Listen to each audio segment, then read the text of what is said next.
Good morning, everybody. It's just now 10 o'clock, and I know everybody has a busy life, and I appreciate you carving out an hour to be with us this morning. So I'm going to go ahead and get started. And just to check if you're in the right place, this is the Arts, Social, and Emotional Learning, and our primary audience is going to be elementary teachers, although I know there are lots of other people in the room, and so we will certainly expand and address some of what everybody is interested in. So I'm excited to have you here. Let's go ahead and get started, and we'll have people join us as we roll into the first few minutes. So you might want to take a moment. Hopefully you got the email that invited you to collect some arts supplies and have those ready. They're pretty, it's a pretty short list and probably things you have at home. I wouldn't want anyone to run out and buy anything. But we're going to go through several activities this morning. And so if you forgot about that or you didn't get the email, here's what I'd like you to have on hand if possible, or as many of these as possible. And I see quite a few of you do have them. So the first thing I want to do is go ahead and take a poll and see who's with us today. My assistant, Jessica, is online this morning, and so she'll go ahead and launch the poll. But I want to see how many teachers, administrators, parents, arts organizations, artists in residence, or other are in the room. So if you could take a moment and just let us know who you are. That helps me shape my comments better as we go along.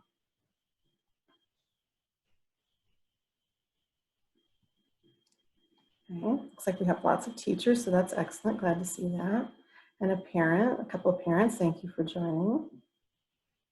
I know we have several arts organizations in the house, from the McCallum Theater and Nickerson Rossi Dance and Miss Lindsay Dance. About 30 more seconds.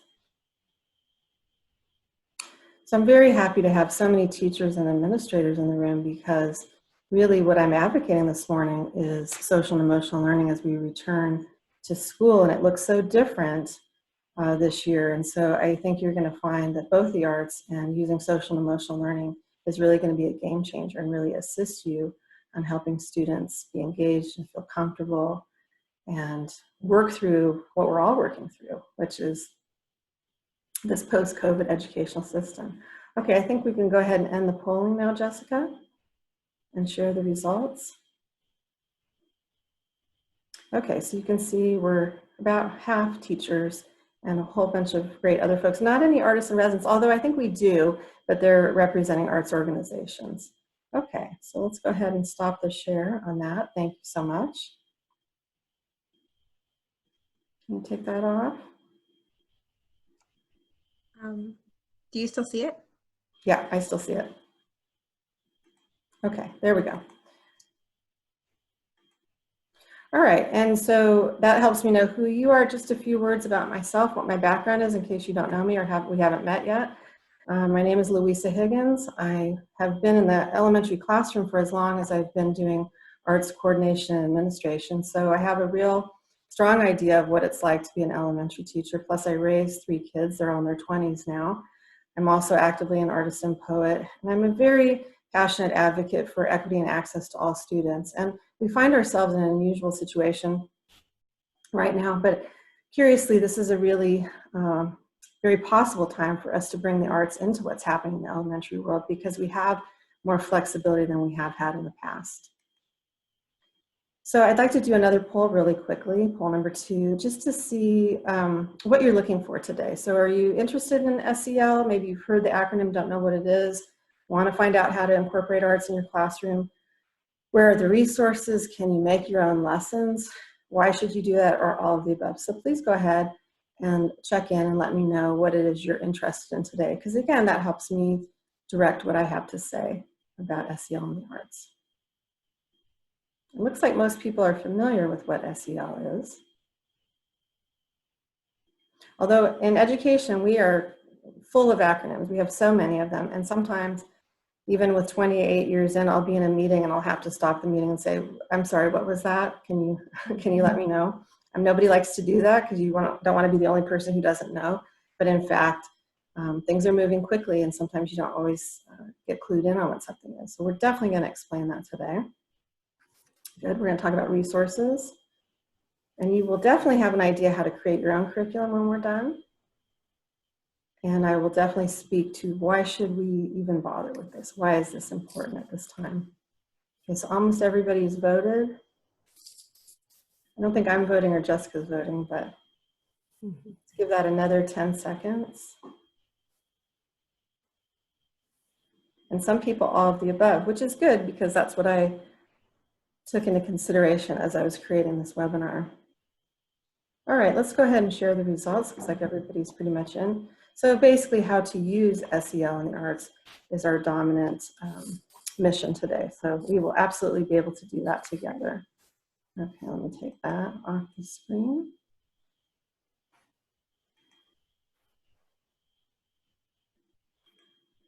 Okay, and one last poll. And this is important, and it's something you can do with your students in distance learning. On a scale of Baby Yoda, how are you feeling today? And that's part of social emotional learning.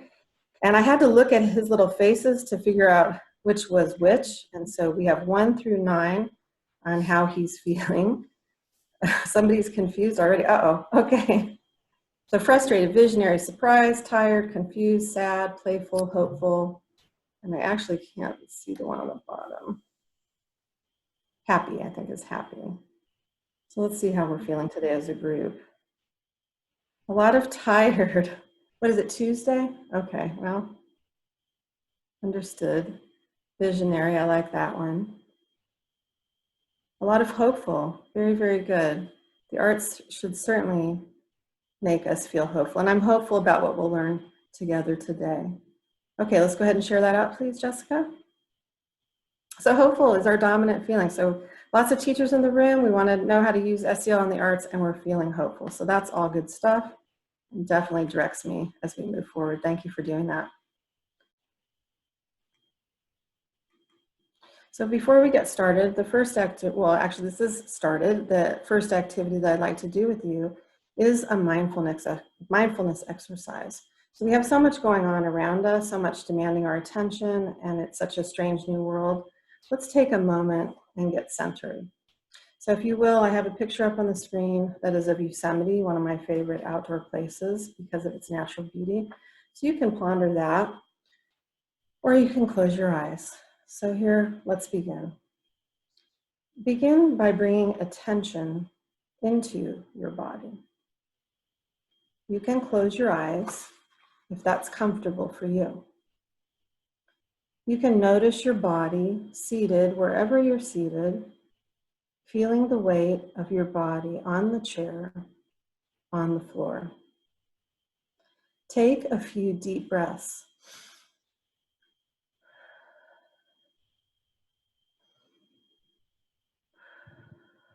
And as you take a deep breath, bring in more oxygen, enlivening the body. And as you exhale, have a sense of relaxing more deeply. You can notice your feet on the floor. Notice the sensations of your feet touching the floor, the weight and pressure, vibration, heat. You can notice your legs against the chair, pressure, pulsing, heaviness, lightness. Notice your back against the chair. Bring your attention into your stomach area. If your stomach is tense or tight, let it soften. Take a breath. Notice your hands. Are your hands tense or tight? See if you can allow them to soften. Notice your arms. Feel any tension in your arms. Let your shoulders be soft. Notice your neck and throat. Let them be soft. Relax. Soften your jaw. Let your face and facial muscles be soft. Then notice your whole body present.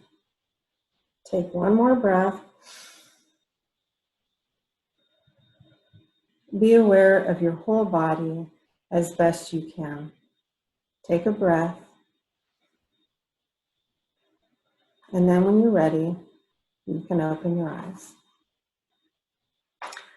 So thank you for taking a few minutes to do that. I think that centers us and it changes the energy in the room just as it can with your students. And some similar extension activities that I have come across. This is called a finger labyrinth, and it's something you can print out, and you start, it's like a maze, and you start it with your finger and you trace it around. And it's another strategy for just pulling your energy together, relaxing, and being able to move forward. And honestly, I wish I started every meeting with mindfulness. I think that's something I'm going to suggest to some of my colleagues because it really helps put you in a place of being present and ready to do the work that we have ahead of us. So let's talk a bit about why. Why the arts and SEL now? And I have two really big reasons at the present time. And at the top, you have two children, students, if you will, who are looking bored. And that's one of the big problems that we're having with distance learning is students are not engaged. They do not show up because they're not in a classroom in the traditional sense. And so the arts are fun and exciting and really create an avenue for us to engage and invite students to join us on a daily basis. And secondly, for healing, because we are in a COVID transitional world, and there's death and there's sickness and job loss, and there's a lot of healing that needs to happen, and the arts and social and emotional are the best way for us to do that. So I would like to start by defining terms, if you're not familiar. So these are put out by CASEL, which is the Collaboration for Social and Emotional Learning. And this is their summary paragraph about what SEL is. And I've highlighted what is key, which is managing emotions, positive goal setting, empathy for others, establishing and maintaining positive relationships, and responsible decision making. And as an adult, I can say those are all things that I strive for, and certainly we want to make those capacities available to children, to our students. Oops. So to dig a little deeper, I'll start with the first one, which is self-awareness, and that has to do with you as a person.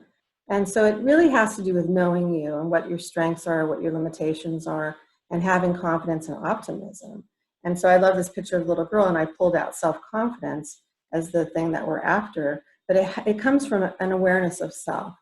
And, you know, I think we're taught not to brag on ourselves or not to think too highly of ourselves, and that's actually incorrect. There's nothing wrong with being aware of what you're good at and what you have to offer others. The second one that centers around me or the person is self-management. And this is also incredibly important. So it has to do with stress management, controlling impulse, and motivating. And so I pulled out stress management. I love this little guy because he is kind of doing what we just did a minute ago, which was the mindfulness. So if you can manage your stress and control, you know, random impulses, you can really move forward towards positive things. And then we move into SEL, which has to do with other people. And so social awareness, what's going on with other people. And so this picture is a great illustration of empathy, understanding diverse backgrounds and cultures, and also the norms for behavior within your family, school, or community. So this is incredibly important to a successful life, and it's something we need to help children develop. The next one that has to do with other people is relationship skills. And this is, again, understanding diverse individuals and groups, communicating, listening, cooperating, and ultimately I pulled out teamwork because that is incredibly important in a classroom. It's a must in the performing arts, and certainly in our adult life when we're at work, we know we need to work well with others. And the fifth capacity involves both, which is responsible decision making. So if you have a real handle on yourself and your emotions and understand how to interact well with others, the one that involves both is making decisions. And so I like this picture of reflecting. A lot of times in this hurry up world where so much is coming at us and so much input, we need to be able to step back and reflect and take a moment and therefore make great decisions because we've had that time to analyze and put it all together. So in summary, this is the wheel that CASEL put together about 20 years ago. And you can see all of the 5 in the center. And then they extend out in the rings for classrooms, for schools, and homes and community through curriculum, practice, and partnerships. So I think all of us, even though I know there is a variety of different roles in the room, all of us have a hand in making this happen successfully for students. So switching gears to the other topic and how we're going to combine them is the arts. Oops. Excuse me. Did you know, I know a lot of people in the room do, that there are 5 art forms. Can you name them? And please go ahead and put that into the chat. The picture that I have there is a clue.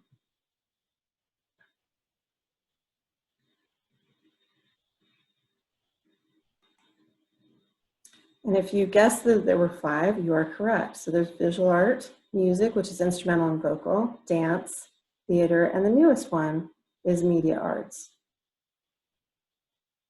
And I'm looking at the chat. Yes, lots of people guessed it, so that's good to know.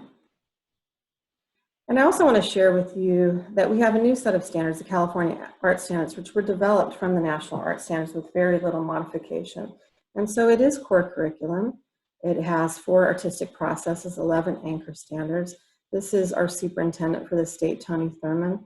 On the left and on the right is a quote from Gavin Newsom.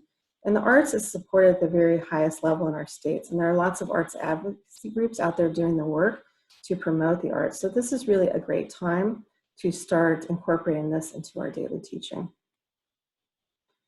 And when it comes to the arts, there are 4 artistic processes that are part of this. And so I've highlighted them at the bottom. There's creating, and then the P's, which are performing, producing, presenting, responding, and connecting. And this is a change from how the art standards used to be.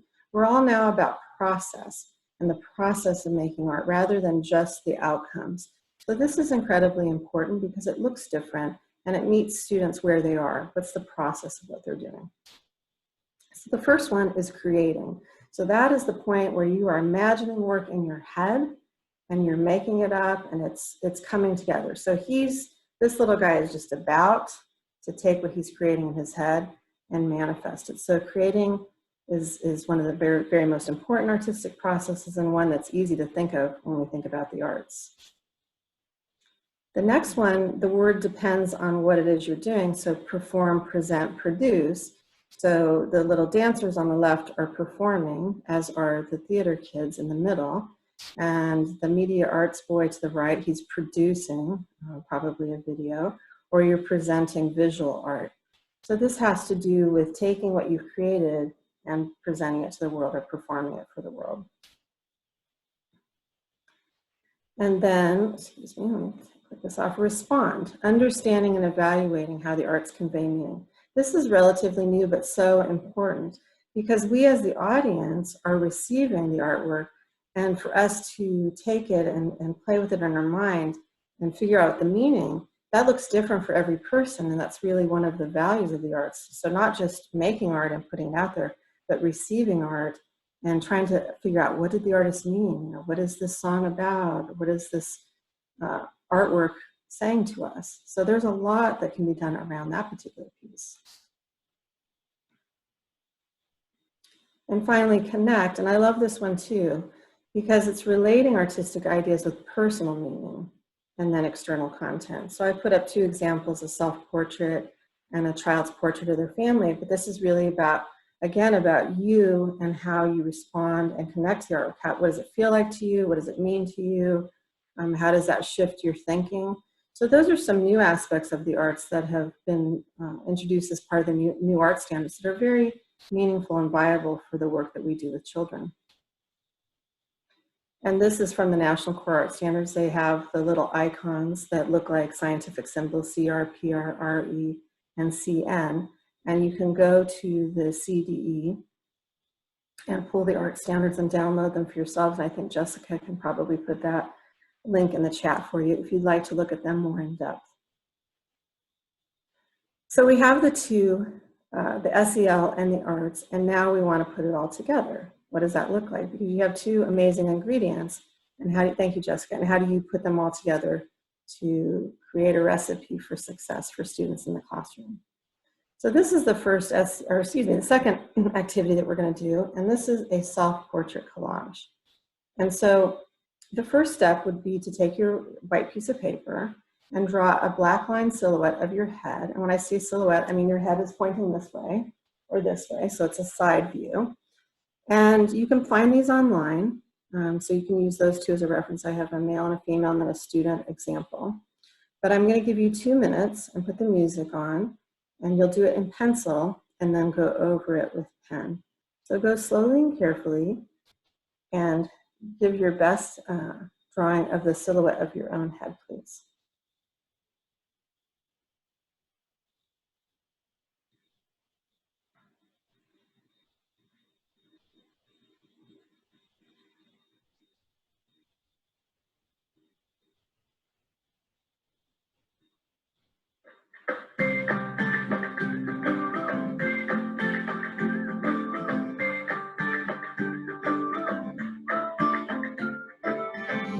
If you love somebody, better tell them what they hear. Anxious may run away from you. You'll never know what plan will. Then again, it just depends on how long the time is left for you. I've had the highest mountains, I've had the deepest winds. You can have it all, but now keep moving. Take it in, but don't look down. 'Cause I'm on top of the world. I'm on top of the world. We've done this for a while now. Paying my dues to the dirt. I've been waiting to smile. The whole thing for a while. Take you with me if I can. And feeling that this is a child. I'm on top of the world. I've tried to cut these corners, try to take the easy And we have about a minute left. kept on falling short of something.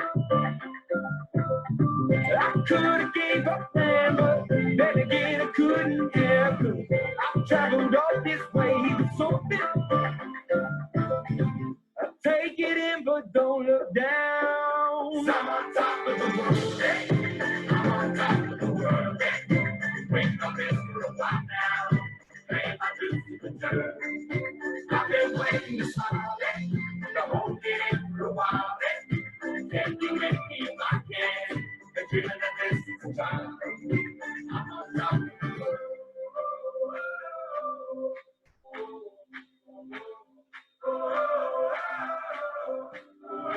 I'm on top of the world. I'm on top of the world. Waiting on this for a while now. Paying my dues to the dirt. I've been waiting to smile. The whole thing for a while. Can you make me if I can? Okay, that's our little timer, but if you're not done, don't feel like you have to stop working. I'm just going to give us our next direction. It's so fun to see everybody working away. All right, so I asked you to gather some materials, and so what I want you to do is that head that you've drawn, your silhouette, I want you to start filling that in with images or coloring of things that represent you. So when I did that, and I'll just show you really quickly my example. This was one I did really quickly.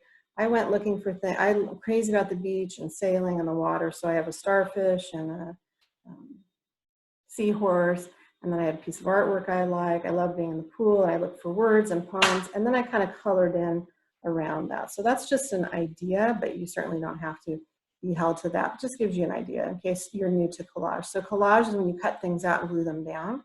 And so you're working within the shape of your head, and you're trying to incorporate as many things that tell another person something about you, things that you like, love, reflect you. So I'm going to set the timer again for 4 minutes, and we're going to go ahead and do our collage project. So go ahead and get started. Let me set this, and the music is back on. And here we go.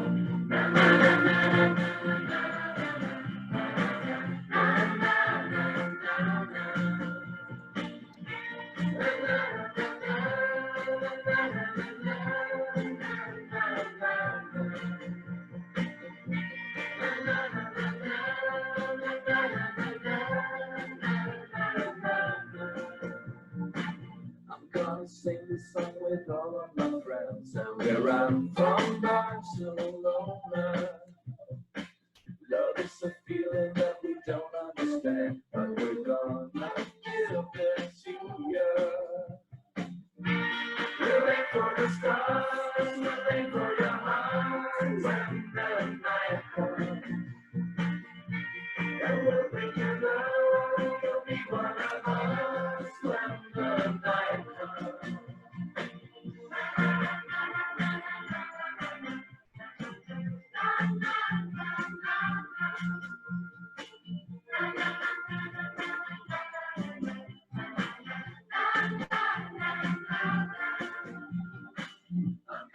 sing this song with all of my friends. Yeah, we're out from Barcelona.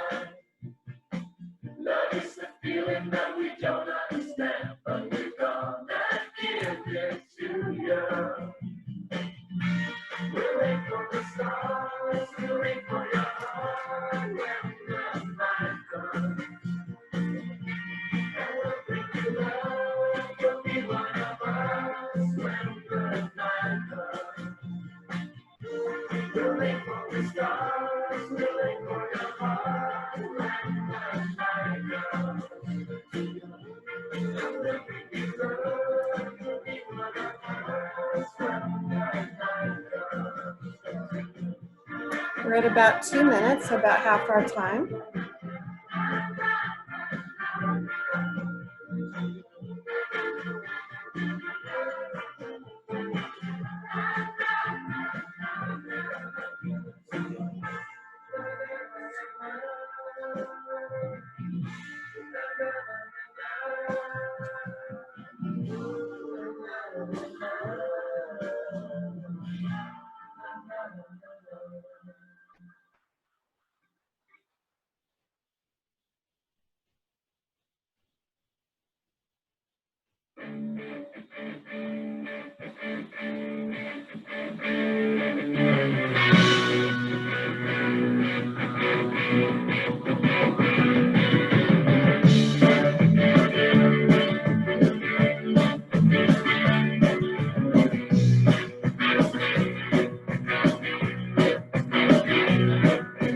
One way or another, I'm gonna find you.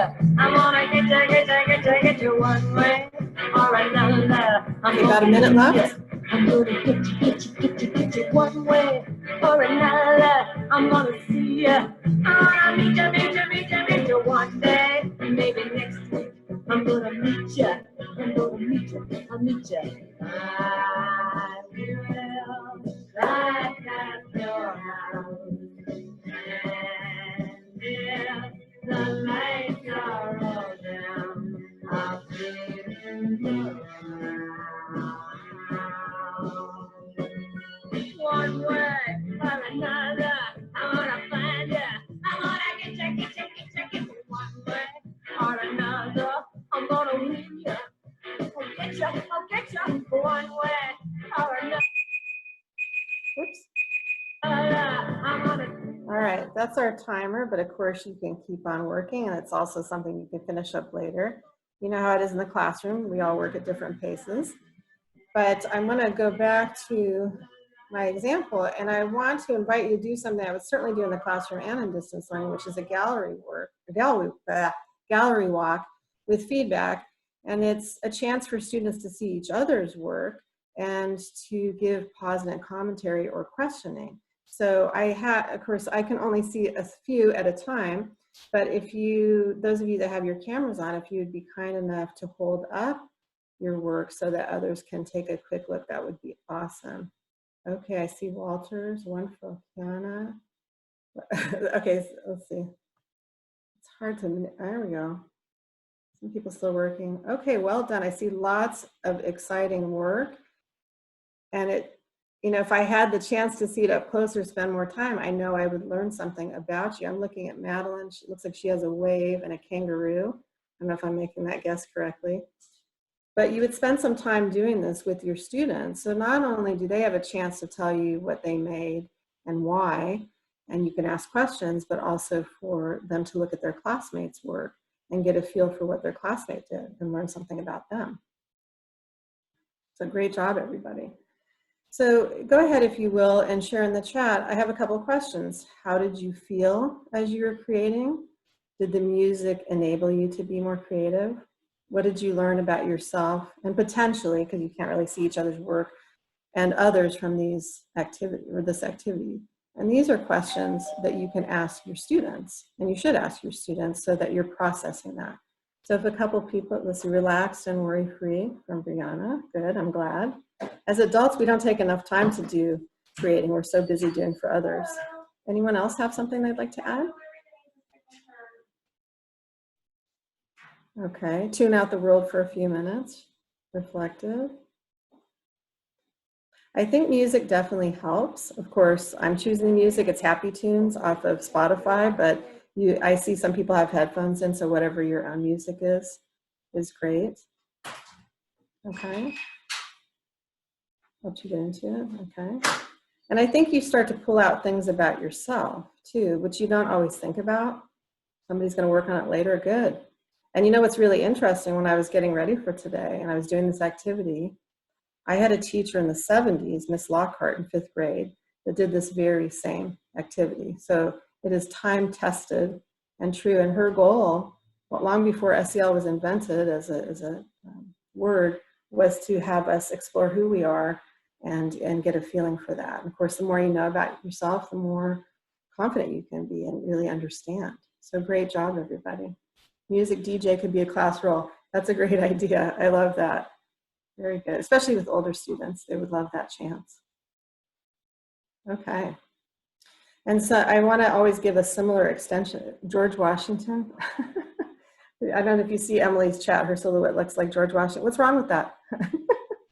Okay. So similar extension activities. This one's called a pin me portrait. You know, we live in a world where students are so interested in selfies. At my age, like it's not so much of a thing, but I took one. And around it, I put hashtags of things, qualities I like about myself that I think I'm strong at. And so I put them in different colors around that. That's an even simpler self-exploration activity. I use different colors for the things that I believe about myself. So that's another way to explore the same thing with students. Okay, we are going to go into our next activity. This is what you would use the writing paper for, or if you have a device that you can type into. And we're going to use the literary arts to write an I am poem. And this is some more self-exploration. So this one has 6 lines, and you're going to do I am, 2 special characteristics about yourself. I wonder, I hear, I see, I want, and then you're going to repeat the first line, I am. So I'm going to put on some really soft music, and we're going to have 2 minutes. So go ahead and go. And by the way, you can do this kind of to a theme, or just your random thoughts. Like one time I did Paris, because I love Paris, and so I wrote my poem around that. And I've also done it where I just went with the first thing that came to mind. I just went with it.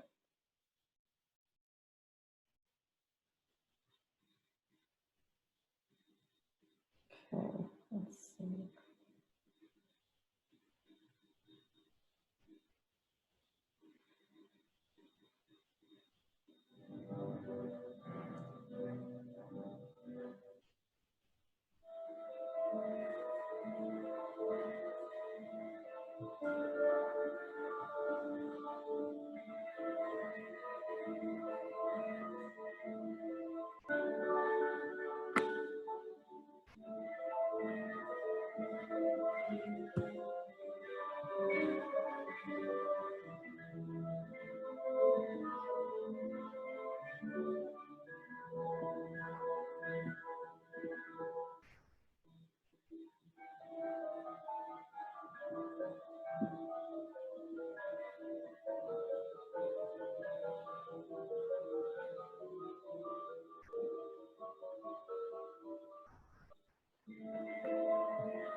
Okay, that's the end of our 2 minutes for the first stanza. I'm going to move on to the second one.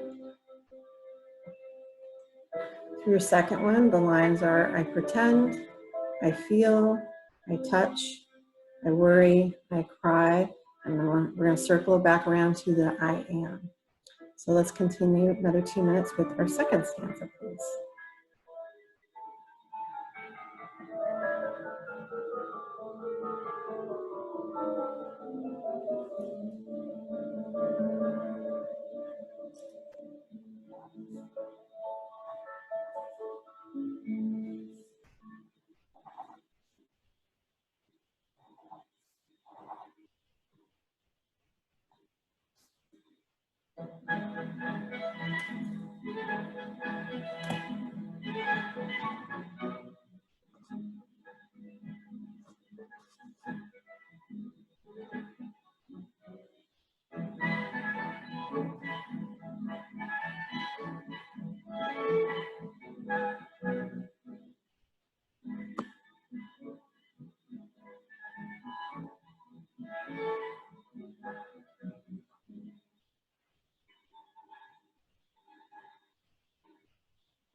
Okay, and that brings us to our third and final stanza.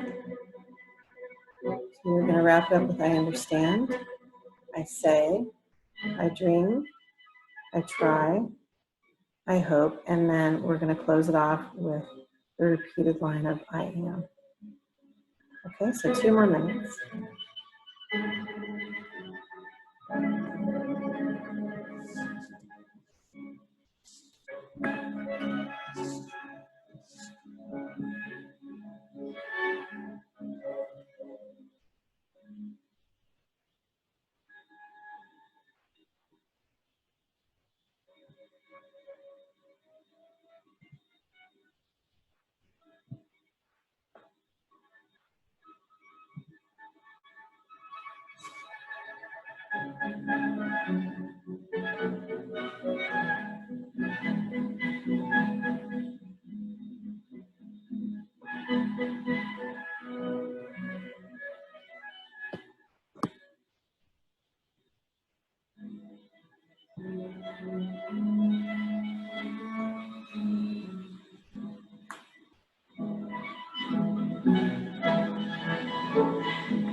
That timer is a little bit jarring.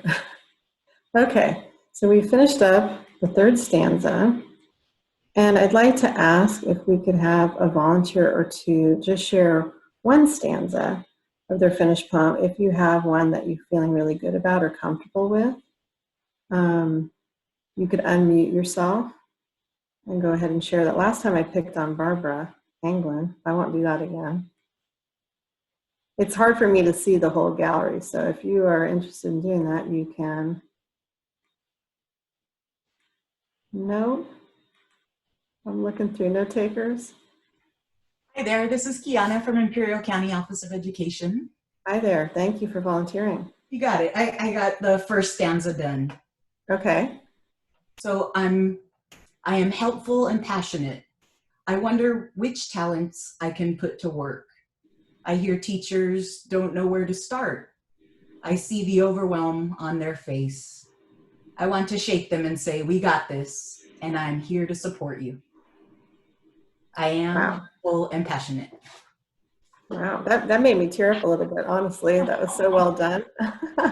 And I think you probably realized as you're going along with your poem that your 2 words that you pick really kind of shape things. And so that's like the 2 words that you identify for yourself. So that was really lovely. Thank you for sharing that with us. It's very soothing, Lisa. That activity, you know, it starts kind of like, oh, I'm a high note, let me pat myself on the back. But then it gets a little more challenging. Yeah, there's definitely You reflection go deeper there. inside. So thank you for that. Right, thank you. I think Celeste, go ahead. I see your hand up. I volunteered to share my second stanza, Okay. which kind of goes with the first stanza that she read. I pretend I have everything under control. I feel anxious about the future. I worry about doing everything perfectly, though I don't know how to do it yet. I cry for my students who are facing tough times. I am confident and creative. That's awesome. Thank you for sharing that as well. And it's so, I like that snaps. Yeah. I think, you know, and I think that's the reason I got a little bit teary when hearing the poems is because isn't it helpful for us to share that with each other and not just be isolated in an island? And certainly if you did this with students and heard what they had to say and they heard what each other has to say instead of operating in isolation, that is so much support and that's so helpful. So yeah, well done. Thank you ladies for volunteering. I really appreciate you being vulnerable. Thank you. And it was amazingly therapeutic, so thank you for letting me share. Well, I'm glad that you're seeing the therapeutic angle of this. And so please, you know, feel free to jump in the chat. If you didn't go, how did you feel as you were creating? And I think both Celeste and Kiana mentioned how they were feeling. Did it give you time to reflect about yourself? Because we had a little bit more time and I had slower music. Did you learn something new? Because I think sometimes there's things we don't think about. Our busyness gets in the way. And again, I just learned something. I've known Celeste for quite a while now and just met Kiana, so I learned something about both of them. And these, again, are questions to ask your students. So, you know, one of the things, the McCallum Theater has always been excellent at this when their arts program is that the arts isn't just a drive-by experience. You have it and then you're on your way and you never talk about it again. You have the experience and then you're talking about it and you're breaking it down and you're pulling out what's helpful and so forth. So yeah, I see some great notes there in the chat. Thank you. And an extension activity, this is really sets up for a beautiful poem as well. It has a framework. It's the I am from. And so you say I am from, instead of it just being a place, it could be the oldest golden sofas or a rainbow carpet, beautiful and smooth. It's different imagery from your past or from, you know, where you came from. And it has a lot to do with identity. So I highly recommend this poetry exercise as well. Moving into the areas of dance, I'm just going to close my chat so I read this a little bit better. Move and freeze. You know, this has to do with putting on music for students and incorporating dance elements. So my dancers in the room know, you know, energy, pace, level, and so forth. You can call those out. And then every so often ask them to freeze and take a breath before they move again. So you're really trying to connect how their bodies are feeling and linking those physical characteristics to emotions. And I used to do this in the classroom, not realizing really what I was doing. But when I saw things slow down and things get sluggish, I would put on YMCA and everybody get up and we'd start doing things. And it was a reset. And honest to goodness, with all of the sitting in front of computers, we need a reset. And so again, we're connecting, we have the arts and we have emotions that work in this particular exercise. And another one, and I just did this at a conference right before we closed down, an emoji dance. And we can actually do just a brief little chair dance ourselves. Let me pull up the playlist that I had for that. And so what I would do is I would hold up an emoji and I would put on a certain piece of music, and students, or in this case it was adults. Let me just find where that, okay. So I'm gonna put on a piece of music just for a minute. Feel free to chair dance or not. Some of you have your cameras turned on, some not. But just to give you an example of how this can feel really different.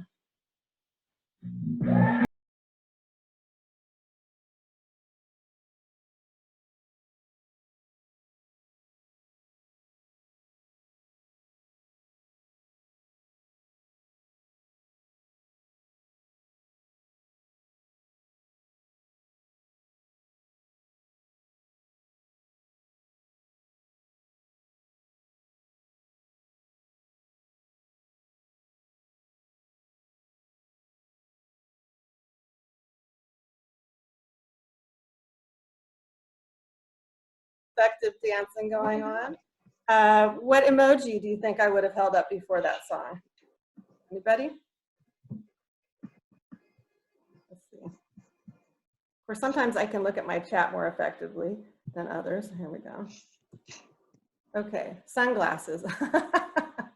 Okay, could be cool. Okay. I think of that as a very like passionate, emotional. If any of you have seen 13th on Netflix, which is an amazing documentary about social justice, they use that as the theme song for the trailer, which is very powerful. So it is a powerful, it could be unhappy, it could be passionate. Okay, so that's a good guess. Let me just share one other that I did. Okay, this one's too obvious. I'm gonna do this one. Here we go. I'm loving your chair dancing. Thank you very much. Makes my day.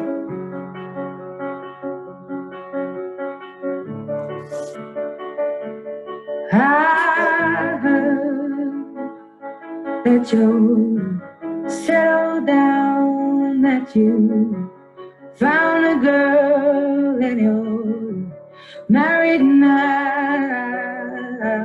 I heard that your dreams came true. Guess she gave you things I didn't give to you. Old friend, why are you so shy? Okay. So which emoji would you put up for that one? You could put that you're crying emoji. You could, yeah, sad, bummer, you found somebody else. Sad or crying. Yeah. You have never seen so many adults in a room tearing it up as when I did this exercise. So you can see how fun that would be with students and how you can do it online. You can do it with distance learning, no problem. But it lets it out. It also helps students recognize what are the emotions, what are the faces that go with it, what are the movements that go with it. And I know all the dancers in the room know just how much emotion happens in the work that they present. So thanks for being game to do that with me. I'm going to close my chat. Moving into drama, another really great SEL drama scenario is called Walk in Someone Else's Shoes. And so you can create a situation or a character card with an example of what's happening for a student. So this one is put yourself in John's shoes. Let me just move my gallery a little bit. He's a 9-year-old who comes to school with a smile on his face, but his clothes are always dirty. A couple of girls are joking about it at lunchtime one day, noticing he had been wearing the same sweatshirt all week. And then you create a skit around that and let the students act that out. Body language, facial expressions, simple props. But again, you're teaching empathy and you're able to role play certain scenarios, and maybe scenarios that you've seen happening amongst your students, or scenarios that you think would be a good idea for them to explore. So this is theater, but it's also very much tied into SEL. Oops. And another version of this, more simple, is if, like I have a word list here of feelings, and you could do what's called pass the face, where you give a student a word, and the first student has the affect on their face of whatever that, so I'm gonna say it's joyful, you know, they have the look, and then they pass it around the group, and you see what the last face looks like. So the first person knows what the word is and shows it and passes it along. And you can certainly do this through distance learning, but again, just working through what are some of these emotions and what does that look like, and it helps you to recognize it in other people and be more sensitive to it. So I'm wondering if you've noticed some similarities in the work we've been doing this morning. I keep closing up windows so I can see everything on my screen. But what I'm going for and what I want to convey to you is that it can be very simple, and you can minimize the prep time so it's not intimidating. And you're focusing on knowledge about yourself, but also about others. And oftentimes you're creating and then presenting the work. And I'm sure, and you can throw this up in the chat, you can think of things that you're already doing or have done in the past or could do moving forward, because sometimes it's an aha moment, like, oh yeah, I've done that, or I know how to do that. Definitely incorporate that. And I thought about this a lot. So I've been in teaching almost 30 years, but back when I was going through school, we talked about Maslow's hierarchy of needs. I'm not sure how much that's talked about anymore. And it's kind of a no-brainer, but at the bottom of that period are your physical needs. You're very basic to be fed and clothed and sheltered and so forth. But we're kind of working in the yellow and green area, which is that sense of longing, or excuse me, love and belonging and self-esteem. And through that, students can get to the top of the pyramid, which is really being in charge of their lives and self-actualizing. And I know those of you who've had students over many years, sometimes you see kids and they come out of high school or into their work life or college and they've really gotten there. And so it's because that we're really doing the work in the middle of the pyramid, excuse me, and pushing them forward. So we don't want to ignore the fact that besides just having your basic needs, you need some of these others, the SEL component, to be complete. If you're just getting started in bringing arts into your classroom, like you're not an arts teacher, you're an elementary teacher, one of the challenges is, where am I going to fit this in? And this is a great time to take it on because we're more flexible.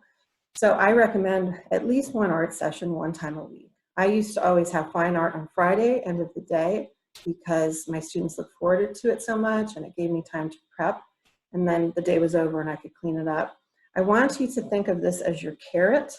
It is not a reward to be taken away, but it is definitely something to be looked forward to engage students and to have fun. Fun is not a bad word. Fun is what we're after, to make learning fun.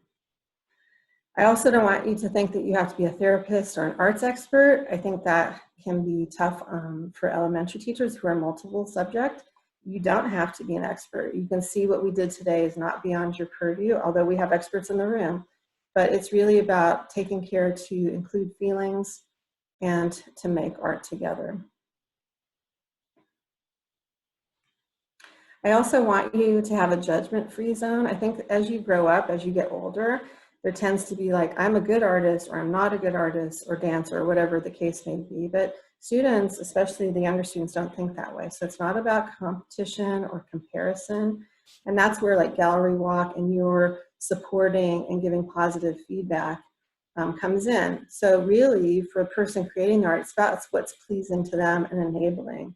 You know, I'm not a great dancer, but that does not stop me from loving it or from it being important to my life. And this really works with distance and technology. It's friendly. So I show an art piece being done on a tablet.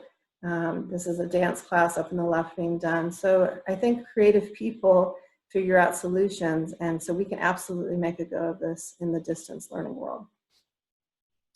I also wanted to point out, this is brand new news, is that New Jersey is leading the way. And it's hard to see, but you could go to this link. New Jersey has taken a grid, and on the left is social and emotional learning competencies. And on the right, at the top, is artistic processes. So if you click on those, you can see how the two come together. So maybe if you're looking at doing something, you can see how those align.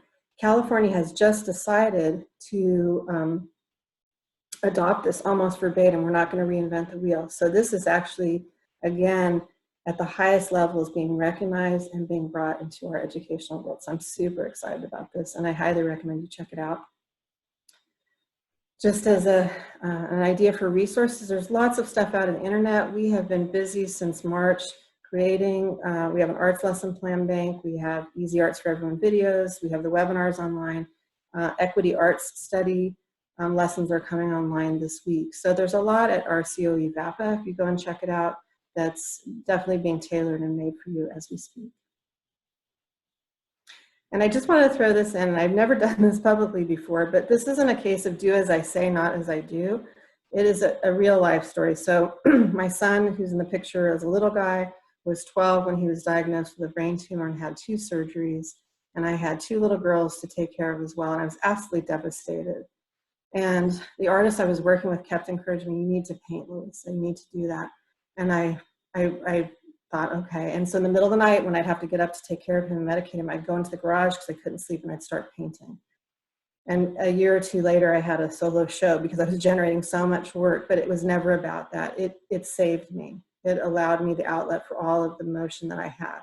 And so we want that outlet for kids. All of the emotion that we're all feeling, we want a place to process it. And so, you know, years later, this was my wedding last year, and my son walked me down the aisle. So I can tell you, it is meaningful and it does work.